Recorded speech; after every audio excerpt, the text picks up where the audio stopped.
श्री कृष्ण को पता था कि कौरव अभिमन्यु को चक्रव्यूह में घेर कर मार देना चाहते हैं, लेकिन फिर भी श्री कृष्ण ने अभिमन्यु को नहीं बचाया।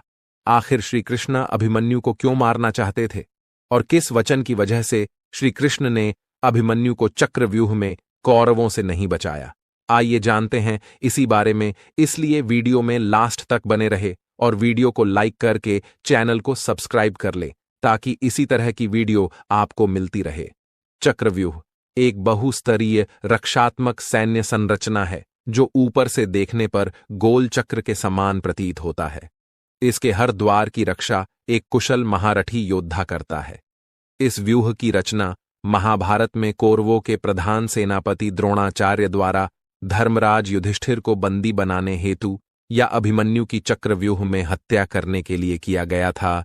इसके भेदन का ज्ञान पांडव पक्ष में केवल प्रद्युम्न, अर्जुन, कृष्णा और अभिमन्यु को ही था, परंतु जब द्रोणाचार्य ने इस व्यूह की रचना की तब इन चारों में से केवल अभिमन्यु ही मौजूद था।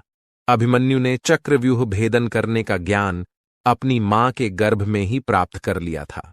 जब अर्जुन ने सुभद्रा को चक्रव्यूह भेदन करना बताया था, परंतु सुभद्रा को बीच में ही नींद आ गई, इस वजह से चक्रव्यूह से निकलने का मार्ग नहीं जान पाया था। अतः जब युद्ध में अभिमन्यु ने इसमें प्रवेश किया तो उसने 6 द्वार को तोड़ दिया, लेकिन 7वें द्वार पर कौरव पक्ष के सभी महारथियों ने मिलकर उसका वध कर दिया। महाभारत के वीर योद्धाओं में एक नाम अभिमन्यु का भी आता है। माना जाता है कि श्री कृष्ण को पता था कि अभिमन्यु के साथ कौरव क्या करने वाले हैं, लेकिन इसके बावजूद भी उन्होंने अभिमन्यु को नहीं बचाया। श्री कृष्ण ने अभिमन्यु को क्यों नहीं बचाया? महाभारत के वीर योद्धाओं में एक नाम अर्जुन पुत्र अभिमन्यु का भी गिना जाता है। अभिमन्यु को लेकर एक कथा धार्मिक ग्रंथों में वर्णित है कि वह बहुत कम उम्र में ही युद्ध कौशल में निपुण हो गया था और जब महाभारत का युद्ध आरंभ हुआ तब अभिमन्यु 16 साल का था और कौरवों के कई महारथियों को अभिमन्यु ने हार का मुख दिखाया था, ऐसा माना जाता है। जब युद्ध में दुर्योधन चक्रव्यूह में फंसाकर अभिमन्यु की हत्या कर देना चाहता था, तब श्री कृष्ण को इस विषय में पहले से ही झांक था कि अगले दिन युद्ध के मैदान में अभिमन्यु के साथ क्या होने वाला है। लेकिन इसके बाद भी श्री कृष्ण ने न तो पांडवों को इस बारे में सचेत किया और न ही अभिमन्यु की रक्षा की। असल में महाभारत के अनुसार चंद्रमा का एक पुत्र था जिसका नाम वर्षा था, धर्म की रक्षा के लिए।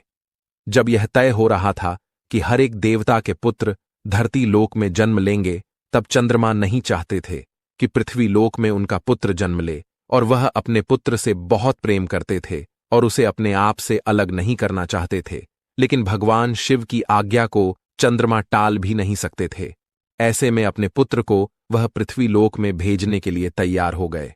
चंद्रमा ने अन्य देवताओं के समक्ष यह शर्त रख दी कि उनका पुत्र अभिमन्यु के रूप में जन्म लेगा और बहुत ही अल्प समय के लिए वह पृथ्वी पर रहेगा। यही कारण था कि महाभारत युद्ध के 13वें दिन 16 वर्ष की आयु में अभिमन्यु अपनी वीरता दिखाते हुए वीर गति को प्राप्त हुआ और श्री कृष्ण ने अभिमन्यु को कौरवों के छल से जानबूझकर नहीं बचाया। तो इस वजह से श्री कृष्ण ने महाभारत युद्ध में अभिमन्यु के प्राणों की रक्षा नहीं की थी। अगर वीडियो अच्छी लगी हो तो वीडियो को लाइक कर कमेंट करें और चैनल को सब्सक्राइब कर लें ताकि इसी तरह की वीडियो आपको मिलती रहे। जय श्री कृष्णा दोस्तों।